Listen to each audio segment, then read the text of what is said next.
My fiancé declared, "It's an intimate ceremony. Your relatives can't come." I replied, "Got it." Then I withdrew the deposit I was quietly covering. The caterer's message arrived during her girls' night out. Victoria had this way of making announcements that left no room for discussion, like she was reading corporate policy instead of planning our future together. I thought I knew what I was getting into when I proposed to someone who color-coordinated her closet and kept spreadsheets for grocery shopping, but I was starting to realize there was a difference between being organized and being controlling. The conversation that changed everything happened on a Tuesday evening while we were reviewing seating charts at her dining table, surrounded by wedding magazines and venue photos that all looked like they belonged in Architectural Digest rather than real life. "Marcus, I've been thinking about the guest list," she said, sliding a perfectly typed document across the table. "We need to keep this intimate. Family only." I glanced at the list and felt something cold settle in my stomach. Her side had 73 names, including second cousins, great-aunts, and family friends she'd known since childhood.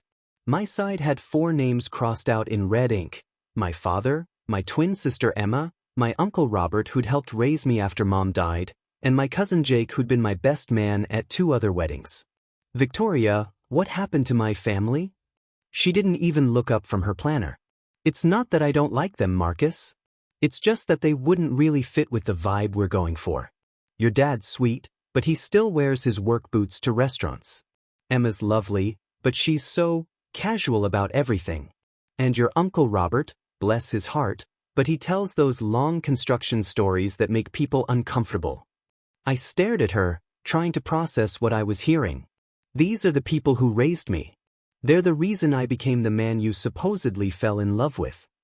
And I adore that about you," she said, finally meeting my eyes with that patronizing smile she used when explaining why her way was obviously better. "But this is our wedding, Marcus. It's supposed to be sophisticated, elegant. Your family is wonderful for backyard barbecues, but this is a country club event. People will be judging everything." The way she said, "your family," made it sound like they were some embarrassing secret she had to manage. "So what exactly are you suggesting?" "We could have a separate celebration for them. Something more their speed. Maybe a casual reception at your dad's house after we get back from our honeymoon. Pizza, beer, very relaxed. A separate celebration. Like my family was getting the consolation prize for not meeting her standards." I looked at that guest list again, really studied it. Her college roommate who she hadn't spoken to in 2 years was invited, but not my sister who'd driven 6 hours every few months to have dinner with us. Her mother's business associates were on there, but not my uncle who'd taught me how to tie a tie and shown up to every important moment of my adult life. Her second cousin from Portland who she'd met exactly once was included, but not my father who'd worked double shifts to pay for my college education. "Have you told anyone else about this decision?" I asked, keeping my voice carefully neutral. "Well, I mentioned to a few people that we were keeping things exclusive." Sarah understood completely when I explained that we needed to maintain a certain atmosphere. Sarah, her maid of honor, who I'd overheard at last month's engagement party telling someone that my family seemed very blue-collar for Victoria's taste. The pieces were falling into place now. This wasn't about intimacy or budget constraints. This was about image, about Victoria being embarrassed by the people who'd shaped me into who I was. I realized she didn't just want to marry me, she wanted to marry the version of me that existed only at work and fancy restaurants, the one who wore expensive suits and knew which fork to use for salad. She wanted to cut away everything authentic about my background like it was dead weight holding back her perfect wedding vision. "I need some time to think about this," I said, standing up from the table. "Think about what?" "Marcus, this is what sophisticated couples do. They make difficult decisions for the greater good of the event." The greater good of the event. Not the greater good of our marriage or our future together, but the event. As I walked to my car that night, I was already making calculations in my head, not about guest lists or seating arrangements, but about deposits and contracts and exactly how much of this sophisticated celebration I'd been quietly funding while she played wedding coordinator. If my family wasn't good enough for her vision, maybe it was time she discovered what her vision actually cost when she had to pay for it herself. The truth about who was actually paying for Victoria's dream wedding had been eating at me for 10 months, ever since she'd sat me down with tears in her eyes and explained how her mother's boutique business was failing. I'd watched Victoria's face crumple as she described how Patricia had been struggling to keep the store afloat, how they'd already drained their savings trying to maintain inventory, and how absolutely devastated her mother was about not being able to contribute to our wedding. "She's so embarrassed, Marcus. She keeps apologizing and saying she's failing as a mother. I told her it doesn't matter, but you know how important this day is to both of us." Victoria had pulled out her phone, showing me screenshots of venue costs, catering estimates, floral arrangements that totaled $31,000. I have about $3,000 saved, but with my student loans and rent, I can't cover much more. I hate asking you this, but could you handle the deposits? Just temporarily, until Mom's business recovers. I'd said yes immediately because that's what you do when someone you love is in crisis. I'd started quietly transferring money for every wedding expense, from the $4,000 venue deposit to the $800 cake tasting fee. Victoria had insisted on handling all the vendor communications herself to spare me the stress of wedding planning, sending me itemized lists of what needed to be paid and when. I trusted her completely, believing I was helping her family through a difficult time while she coordinated the most important day of our lives. But 3 weeks ago, I'd driven past Patricia's boutique on my way to a client meeting and noticed something that made me pull over and stare. The parking lot was full, there was a grand reopening banner across the front windows, and Patricia was standing outside in a brand new outfit, directing workers who were installing a sign that read, "Patricia's Boutique, second location opening soon." I'd sat in my car for 20 minutes, watching customers stream in and out, watching Patricia laugh with employees, watching her load shopping bags into a luxury SUV that definitely hadn't been there 6 months ago when she was supposedly struggling to keep the lights on. That night, I'd started asking Victoria casual questions about her mother's business recovery, and she'd maintained the story perfectly. "Mom's still really stressed about money. She's putting on a brave face, but I can see how worried she is. Thank goodness we're not adding to her burden by expecting wedding contributions." I'd nodded and transferred another $1,500 for the florist, but something cold had settled in my stomach. The next day, I'd done something I'd never done before in our relationship. I'd started investigating. Not because I didn't trust Victoria, but because I was starting to suspect someone was taking advantage of her generosity, maybe even her mother. I'd called the venue directly, identifying myself as the groom and asking to confirm payment details. "Oh, Mr. Peterson, we've been working exclusively with Victoria on all arrangements." She specified that all communications should go through her email only, something about keeping everything organized. When I'd asked about payment sources, the coordinator had paused. "I'm actually not sure who's been handling the financial arrangements. Victoria mentioned something about her mother's business handling everything, but all payments have come from accounts linked to your name." My name. Not Patricia's boutique business. My name. I'd spent the next 2 hours on the phone with vendors, claiming I needed to update payment methods for accounting purposes. The caterer had the same story, all payments from accounts in my name, all coordination through Victoria exclusively. The photographer, the band, the florist, even the transportation company, every single vendor had been told that Patricia's boutique was handling payments while Victoria managed logistics. But Patricia's boutique had never made a single payment or even contacted any vendor directly. Victoria hadn't just been coordinating our wedding while I funded it.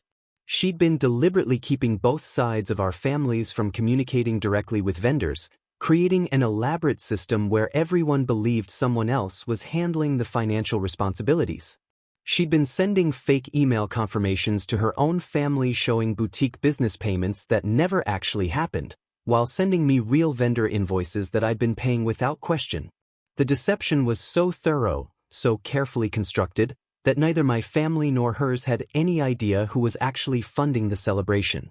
I'd found forged email signatures from Patricia's business on vendor contracts, fabricated payment confirmations showing boutique transfers that had never occurred, even fake financial hardship letters explaining delayed payments that were designed to buy more time when I'd occasionally questioned the timeline. Victoria had created an entire fictional narrative about her family's struggles while orchestrating the perfect wedding that both families believed was being paid for by the other side's resources.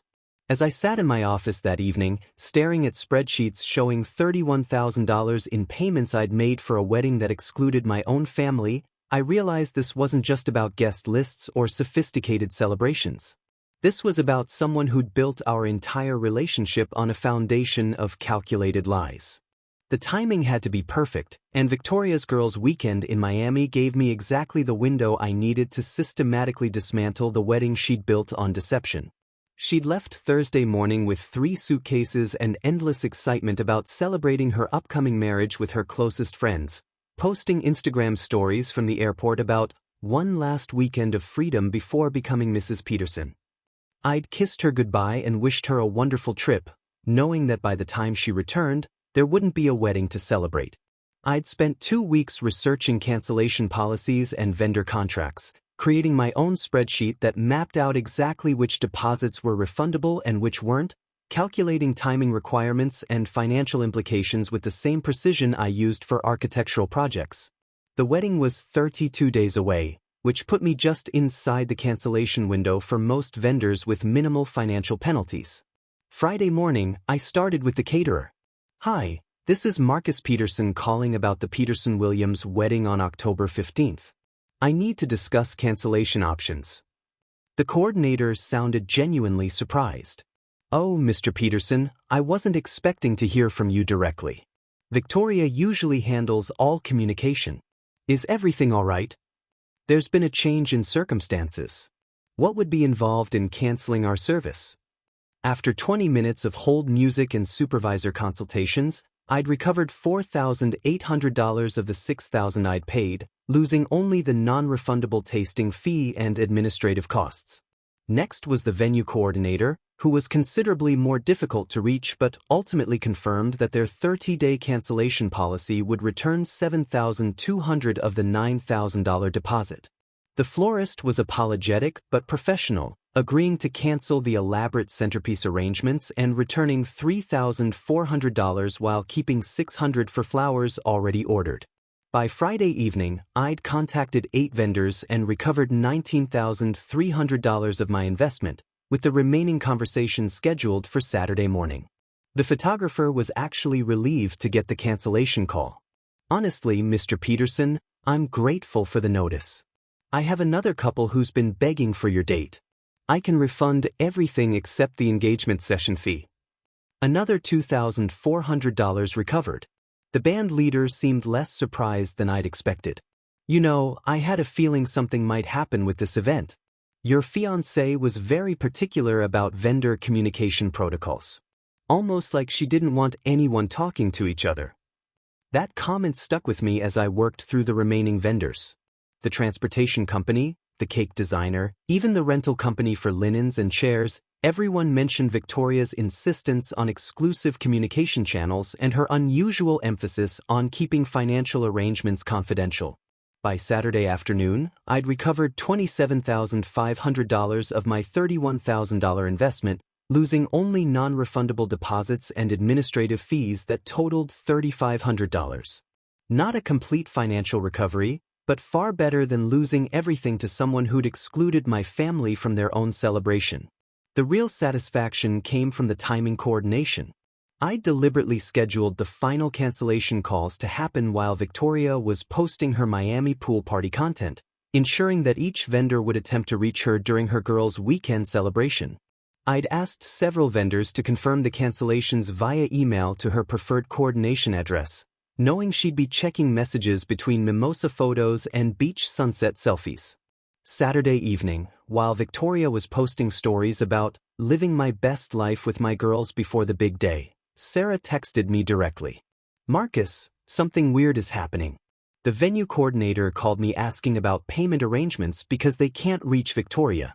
She said no money was ever received from Patricia's boutique business. Do you know what's going on?" I didn't respond to Sarah, but I watched Victoria's Instagram stories with growing satisfaction as her celebratory posts became increasingly frantic. The transition happened in real time. Poolside mimosas at noon, concerned phone calls by 3 p.m., and complete hysteria by evening as each vendor confirmed the systematic cancellation of their October 15th event. Her final Instagram story of the night was a shaky video filmed in what appeared to be a hotel bathroom, mascara streaking down her face as she whispered, "I don't understand what's happening. Everything's falling apart." I fell asleep that night with my phone on silent, knowing that Victoria was discovering exactly what her sophisticated celebration actually cost when the person funding it decided they'd had enough of being treated like an ATM for someone who was embarrassed by their family. Monday morning brought the phone call I'd been expecting, but it wasn't from Victoria. Patricia Williams's voice was crisp and businesslike when she introduced herself, cutting straight through any pretense about family pleasantries or wedding excitement. "Marcus, this is Patricia. I think we need to have a very frank conversation about what happened this weekend." I'd been wondering how long it would take for someone to put the pieces together, and apparently Victoria's mother was sharper than her daughter had given her credit for. "I figured you might be calling. My daughter came home last night absolutely hysterical, claiming that some kind of mistake had been made with vendor payments. She insisted that my boutique business had been handling all wedding expenses, which was news to me since I've never contacted a single vendor or made any payments related to your wedding. When I pressed her for details, she became evasive and started crying about how everything was ruined. Patricia's tone was getting colder with each word. So I did some investigating of my own. "What kind of investigating?" I asked, though I suspected I already knew where this was heading.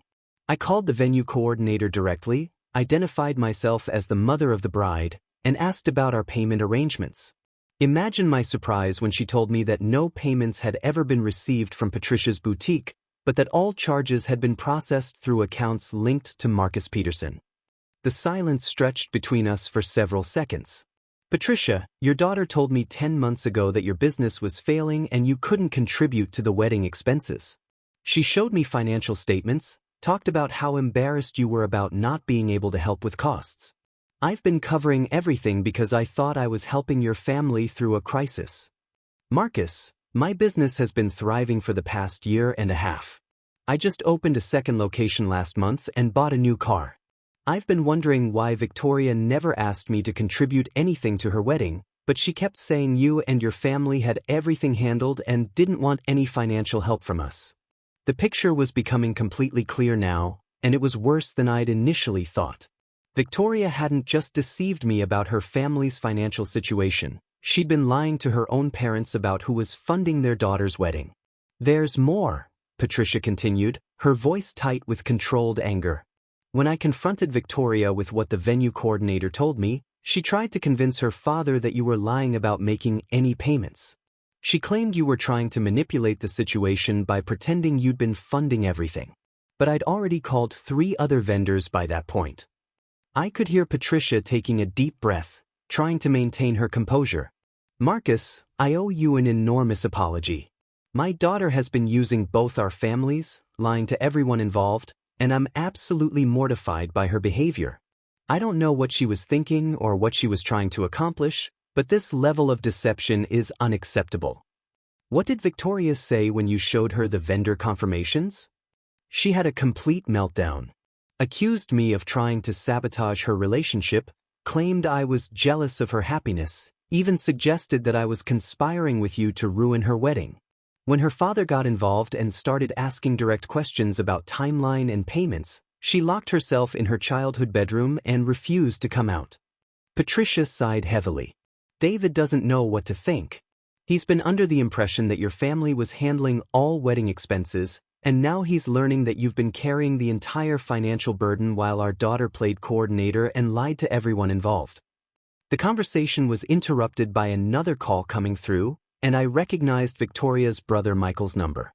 "Patricia, that's actually Michael calling. Should I answer?" "Please do. He's been trying to figure out what's happening since Victoria came home in hysterics last night." I switched to the other line. "Hey Michael, I was just talking to your mom about the wedding situation." "Marcus, dude, what the hell is going on? Victoria called me crying at midnight, saying the wedding was canceled and somehow it was all your fault. But then Mom started asking me questions about vendor payments and guest arrangements, And I realized I don't actually know anything about who's been planning or paying for this wedding. Michael's voice sounded genuinely confused and frustrated. She kept saying that your family was handling everything financially, so I never offered to help with costs. Now Mom's telling me that you've been covering everything yourself for almost a year? That doesn't make sense with what Victoria told us. Michael, your sister told me that Patricia's business was struggling and couldn't contribute to wedding expenses. I've been paying for everything because I thought I was helping your family through a financial crisis. The silence on Michael's end lasted for almost 30 seconds. Marcus, that's completely insane. Mom's business has been doing great. She just bought a new SUV and opened a second location. Victoria knows that. She was at the grand opening party last month. I spent the next 20 minutes explaining the entire situation to Michael, the fake financial hardship story, the forged business correspondence, the systematic deception that had kept both families from communicating directly with vendors or understanding the true payment arrangements. Michael's responses shifted from confusion to anger to something that sounded like genuine embarrassment. Jesus, Marcus, I don't even know what to say. This is so much worse than just wedding drama. She's been lying to literally everyone for months. The question now is whether she's going to take responsibility for what she's done or keep trying to blame everyone else for the consequences of her choices. Based on what I witnessed last night, I'm not optimistic about her taking responsibility for anything. She's still insisting that somehow this is all a misunderstanding and everyone's overreacting. As I hung up from Michael's call, my phone immediately rang again with my own father's number. Marcus, I just got the strangest call from Victoria. She's asking if we can cover some emergency wedding expenses because there's been some kind of vendor payment mix-up. She made it sound like there had been some administrative error and we needed to help fix it quickly. I closed my eyes and took a deep breath. Even after being exposed completely, Victoria was still trying to manipulate the situation, still looking for someone else to fund her vision while avoiding any accountability for the deception that had created this entire mess. Tuesday morning, I was reviewing blueprints for a client's office renovation when the security desk called my extension with a problem I'd never encountered in 6 years of working at Henderson and Associates Architecture. Mr. Peterson, there's a woman in the lobby with multiple suitcases claiming she needs to move into your office temporarily. She says she's your fiancée and this is an emergency housing situation. I looked out my office window toward the lobby and saw Victoria surrounded by 8 suitcases, a garment bag, and what appeared to be a small refrigerator, arguing with building security while gesturing dramatically toward the elevators. I'll be right down. By the time I reached the lobby, Victoria had attracted a crowd of curious employees and was in the middle of what could only be described as a full-scale meltdown. She was wearing yesterday's clothes, her hair was unwashed, and she had the wild-eyed look of someone who hadn't slept in at least 36 hours. Marcus, thank God you're here. These people don't understand that this is an emergency. She rushed toward me, leaving her luggage scattered across the marble floor. I need to move in here until you fix everything and rebook our wedding. My parents froze my credit cards and kicked me out, so this is the only place I can stay. The security guard, an older man named Frank who'd been working the building for 15 years, looked at me with barely concealed amusement. Sir, she's been here since 7 a.m. insisting that she has legal rights to occupy your workspace as your fiancé. We've explained that this is a commercial office building, not residential property, but she's not accepting that explanation. Victoria, you can't live in my office. That's not how office buildings work. Then where exactly am I supposed to go? You canceled our entire wedding without discussing it with me first. You've destroyed everything we planned together, and now my own family won't help me because you've turned them against me with your lies. Her voice was getting louder, echoing off the lobby's high ceilings and drawing attention from people waiting for elevators. I didn't lie about anything, Victoria. I simply stopped paying for a wedding that excluded my family. That's what this is really about, isn't it?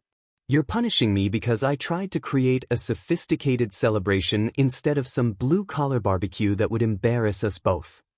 The phrase, blue-collar barbecue, hung in the air like a slap, and I saw Frank's expression change from amusement to something much colder. Ma'am, Frank interrupted, his voice taking on the authoritative tone of someone who'd handled difficult situations before. "You're going to need to collect your belongings and exit the building. This is a professional workspace, and you're creating a disturbance that's affecting other tenants. I'm not leaving until he agrees to fix this mess he's created.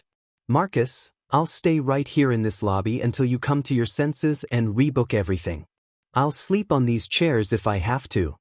That's when my colleague David Wong appeared, apparently drawn by the commotion. David was our firm's managing partner's son and had zero tolerance for drama affecting the office environment. "Marcus, is there a problem here?" "Victoria was just leaving," I said, hoping to de-escalate the situation before it affected my professional reputation. "No, I'm not leaving. This man destroyed my wedding and now he's trying to pretend like he doesn't have any responsibility to fix it." Victoria turned to David as if he were a potential ally. "We've been together for 3 years. We're supposed to get married this Saturday, and he canceled everything out of spite because I made some reasonable decisions about our guest list." David looked between Victoria and me, processing the situation with the analytical mind that made him successful in architecture and business. "And you're planning to resolve this by camping in our office lobby with suitcases?" "I'm planning to resolve this by staying here until he stops being childish and takes responsibility for fixing what he broke." Victoria's voice was reaching a pitch that was making other people in the lobby actively uncomfortable. David pulled out his phone and showed Victoria something on the screen. "Ma'am, I'm looking at the city ordinances regarding commercial building usage. What you're describing constitutes an attempt to establish illegal residency in a commercial space. That's a misdemeanor that carries potential fines and criminal charges. You can't charge me with anything.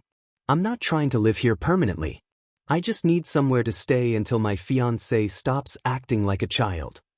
Actually, David continued with the precision of someone who dealt with difficult clients. "Threatening to remain in a commercial building after being asked to leave by security constitutes criminal trespass. And attempting to establish residency, even temporary, in a space not zoned for residential use is illegal regardless of your relationship status with any tenant." The situation escalated when Victoria realized she was losing ground. She started crying loudly, claiming that everyone was conspiring against her, that I was abusive and controlling, and that she was being discriminated against because she was a woman in distress. Several employees had gathered to watch the spectacle, and I could see my professional reputation hanging in the balance while my ex-fiancée created the kind of scene that gets people talked about around the office for years. Frank had called for backup security, and David was documenting everything on his phone, probably for legal protection. That's when Victoria made her final, desperate move. "Fine, if you want to destroy my life completely, I'll make sure everyone knows what kind of person you really are." She pulled out her phone and started recording a video, speaking directly to the camera while tears streamed down her face. "This is Marcus Peterson, and he's financially abusing me. He canceled our entire wedding without my consent, got me kicked out of my family's house, and now he's having me arrested for trying to get help. This is what emotional abuse looks like, and I want everyone to see how cruel he's being." I watched her live stream this fabricated narrative to her Instagram followers, painting herself as a victim of domestic abuse while surrounded by suitcases in my office building lobby.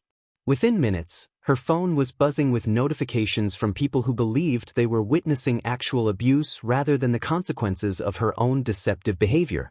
But Victoria had made a critical error in her desperation. Her college roommate Rachel had been following the entire wedding drama through mutual friends and chose that moment to set the record straight in the comments of Victoria's livestream, writing a detailed response about Victoria's pattern of excluding boyfriends' families from major events and her history of manipulating both men and their relatives to fund her lifestyle choices.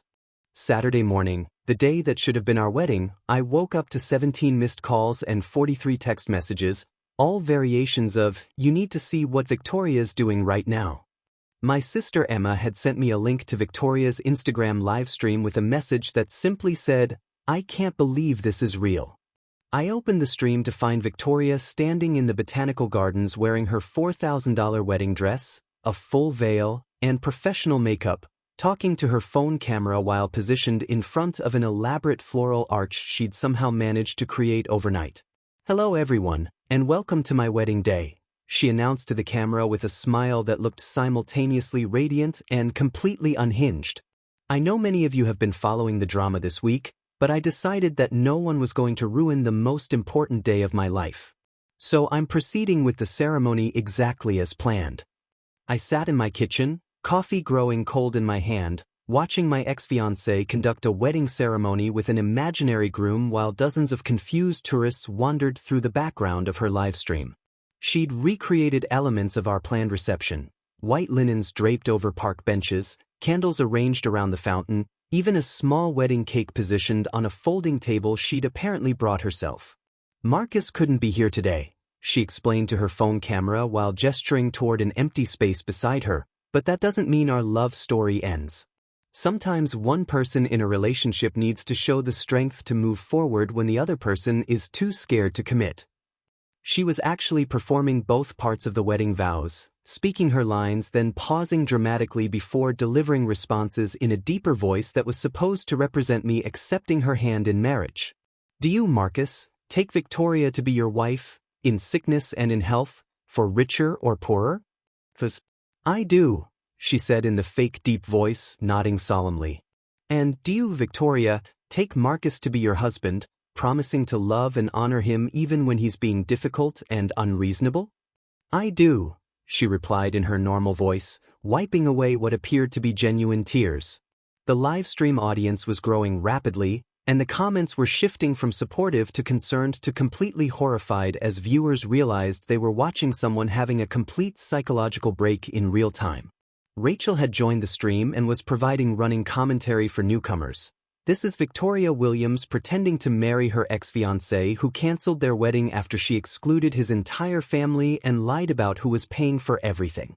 But Victoria was completely absorbed in her fantasy, oblivious to the growing crowd of park visitors who were stopping to stare at the woman in a wedding dress conducting a ceremony with invisible participants. She'd even prepared a speech about our future together, describing the house we'd buy, the children we'd have, and the life we'd build now that we'd overcome this temporary obstacle in our relationship. Marriage isn't always easy, she told the camera while cutting slices of wedding cake, but when you find your person, you fight for them even when they're too confused to fight for themselves. That's when park security arrived. I watched through the live stream as a uniformed officer approached Victoria, who was in the middle of explaining to her phone audience why she'd chosen silk flowers over fresh ones for the bouquet. Ma'am, we've received several calls about an unpermitted event taking place in the gardens. Do you have authorization to be conducting a wedding ceremony here? Victoria turned to the security guard with the kind of smile you'd give someone interrupting your actual wedding. This is a private ceremony. Very intimate. Just me and my husband and a few close friends. She gestured toward the empty space beside her and then toward her phone, apparently counting her live stream viewers as wedding guests. Ma'am, I don't see any other participants in this ceremony. Are you here alone? The security guard's voice was gentle but firm, the tone of someone trained to handle mental health crises in public spaces. I'm not alone. My husband is right here. Victoria pointed again to the empty space, and I watched her face change as she seemed to realize for the first time that no one else could see what she was seeing. He's camera shy. Marcus doesn't like being filmed. The security guard exchanged glances with his partner, who had arrived as backup. Ma'am, we're going to need you to pack up these decorations and leave the gardens. You don't have a permit for this event and you're disturbing other visitors. That's when Victoria's performance cracked completely. You can't make me leave my own wedding. This is the most important day of my life. She clutched her bouquet to her chest and looked around desperately, as if suddenly aware that she was standing alone in a public park wearing a wedding dress while dozens of strangers stared at her with expressions ranging from pity to alarm. The situation deteriorated rapidly when Victoria tried to pay the security guard to leave her alone, pulling out a credit card that she claimed belonged to her husband. Marcus always handles these kinds of situations. He'll want to take care of this for you. When the security guard ran the card and discovered it had been reported stolen, Victoria was arrested on charges of credit card fraud, trespassing, and conducting an unpermitted event in a public space. The live stream ended abruptly when her phone was confiscated as evidence, but not before capturing her final desperate plea to the camera. "Marcus, if you're watching this, I forgive you for everything. I'll wait for you to come get me. I'll always wait for you." The last image before the stream cut out was Victoria being led away in handcuffs, her wedding veil trailing behind her while confused tourists took photos and park maintenance workers began cleaning up the elaborate decorations she'd created for her fantasy ceremony. Monday morning brought a phone call from a lawyer whose name I didn't recognize, followed by the delivery of legal documents that made me question whether Victoria had completely lost touch with reality or was simply more vindictive than I'd ever imagined.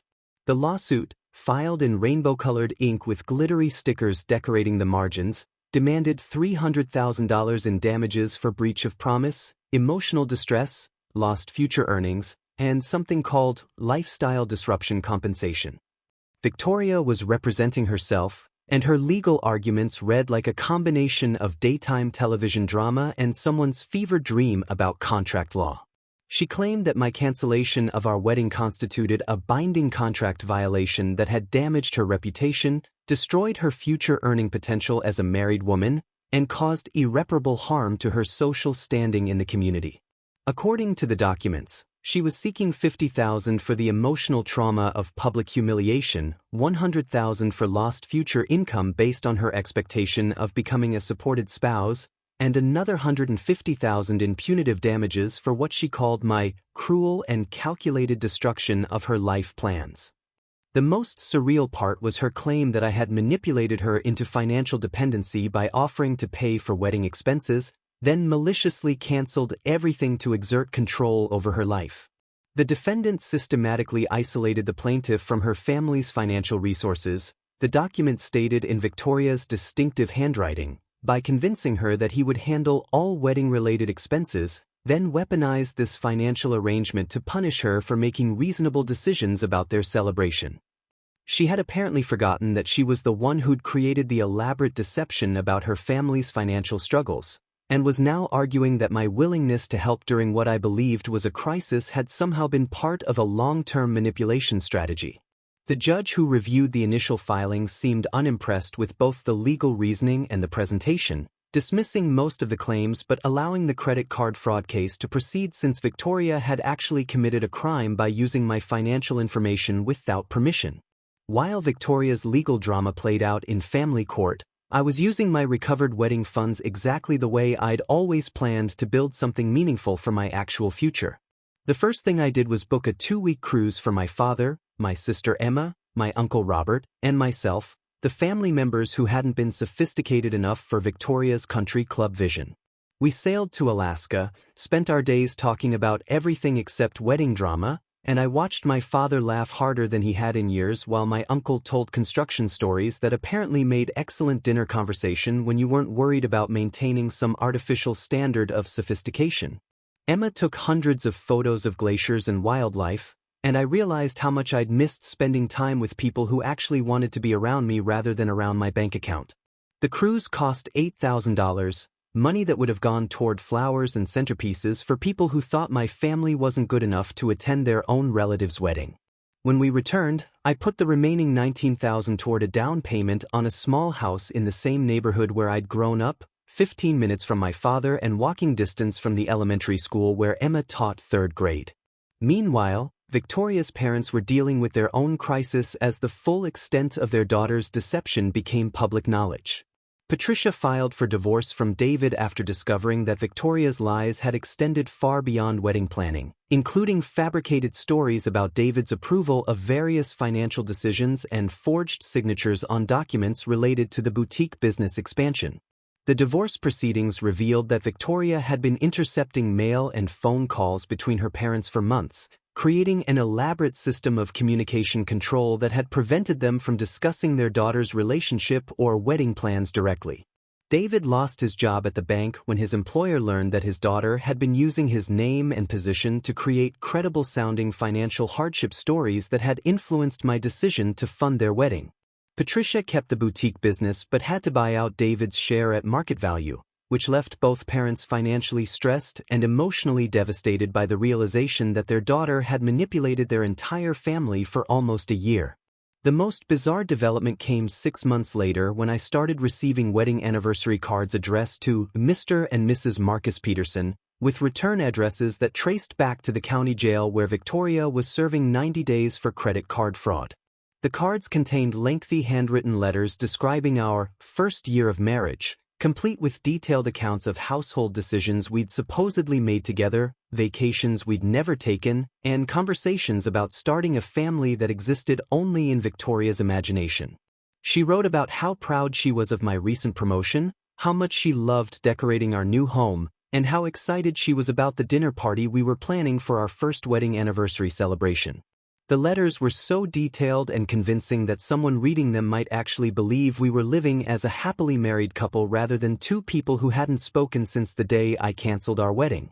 I kept the letters in a file folder, partly as documentation in case I needed evidence of ongoing harassment, but mostly because they served as a reminder of what my life might have looked like if I'd married someone who lived in a completely different reality from the rest of the world. The final letter arrived on what would have been our actual first anniversary, containing Victoria's plans for renewing our wedding vows at the same botanical gardens where she'd been arrested, complete with guest lists that included my family members who she was apparently now excited to celebrate with since they'd become part of her fantasy narrative about our perfect marriage. I threw that letter away without finishing it and spent the evening having dinner with my father, talking about his plans to visit Emma's classroom for career day and my uncle's retirement party that we were organizing for next month, surrounded by people who actually existed and actually wanted to be part of my life.